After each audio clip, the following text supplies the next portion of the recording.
అని నేను అనుకుంటున్నా.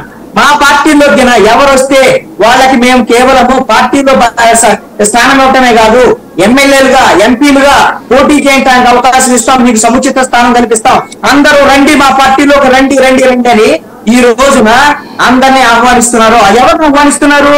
వాళ్ళ పార్టీలోకి వెళ్ళిన వైఎస్ఆర్ కాంగ్రెస్ పార్టీ వాళ్ళు వచ్చినా కొద్దిమంది వచ్చినా సరే వైఎస్ఆర్ కాంగ్రెస్ పార్టీని వాళ్ళేమో కబ్జా చేసి ఆ పార్టీ స్పేస్ ఆక్యుపై చేయలేరు. వాళ్ళ ఓటర్లు వీళ్ళ ఓటుకు రారు, నాయకులు వస్తారు. కానీ వాళ్ళు ఆక్యుపై చేయాలనుకునేది మాత్రం ఖచ్చితంగా తెలుగుదేశం పార్టీ రండి. ఆంధ్రప్రదేశ్ లో ఒక రీజనల్ పార్టీని లింగేసి ఖచ్చితంగా ఆ ప్లేస్ లోకి రావాలని బీజేపీ భావిస్తుంది.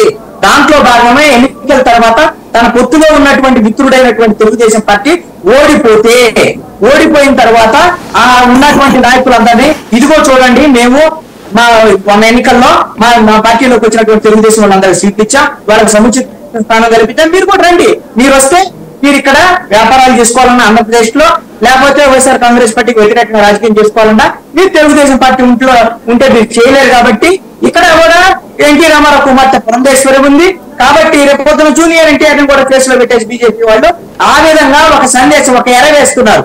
మేము మా పార్టీలోకి వచ్చినటువంటి వాళ్ళందరికీ అవకాశం ఇస్తాను. ఇది తెలుగుదేశం పార్టీ మీద జరుగుతున్నటువంటి ఆలోచన. ఇది గమనించినటువంటి నేను బిట్వీన్ ద లైన్స్ కొన్ని విషయాలు నేను అన్ని పరిశీలన తర్వాత నిజమైన చాలా ఉన్నాయండి, చాలా ఉన్నాయి. మీరు ఇదివరకు చెప్పారు ఈ ఎవరు ఎత్తురెట్టుకోరు ఎవరికని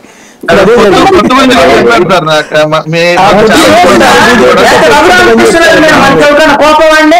మనందరికీ భయం ఉంది, చంద్రబాబు నాయుడు కూడా భయం ఉంది, బీజేపీ వాళ్ళకి కూడా భయం ఉంది. భయం అదే ఇప్పుడు ఈ రోజు పాపం శాపంగా మారింది రఘురామకృష్ణ. రైట్ శాంతి ప్రసాద్ గారు అలాగే సార్ గారు ఇప్పుడు బేసికల్ గా అంటే ఇప్పుడు వరప్రసాద్ గారు వచ్చారు, వైసీపీ నుంచి బీజేపీలోకి వచ్చారు, ఒక పద్ధతి ప్రకారం వచ్చారు కాబట్టి వారికి కేంద్ర పార్లమెంటరీ బోర్డు వారికి ఆమోదించి టికెట్ ఇచ్చారు. ఇప్పటికీ కూడాను మన మాజీ నరసాపురం ఎంపీ గారు ఏ పార్టీ అనేది ఆయన చెప్పట్లేదు కదా.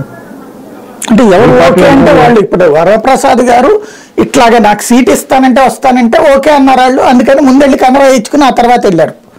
కాదండి శాంతి ప్రసాద్ గారు, ఇక్కడ ఒక డౌట్. పద్ధతి ప్రకారం వచ్చారంటే పవన్ కళ్యాణ్ కలిసి పవన్ కళ్యాణ్ ద్వారా బీజేపీ దగ్గరికి వెళ్ళి సీట్ తెచ్చుకున్నారు. నరసాపురం ఎంపీ చేయలేదంటారా ఏంటి? నాకు అర్థం కాలేదు సార్. మీ ఊహాశక్తి చాలా వాళ్ళకి రక్తం చాలా వచ్చింది కానీ ఆయన ముందు మా దగ్గరికి వచ్చిన మాట వాస్తవం కానీ మేము అకామిడేట్ చేయలేదు. మీరు రికమెండ్ చేశారు కదా, అది మీ ఊహాశక్తి, దాన్ని కాదన్నా కానీ ఇప్పుడు బుద్ధప్రసాద్ గారు కూడా ఉన్నారు, తెలుగుదేశం నుంచి వచ్చారు. ఫార్మల్ గా మనకు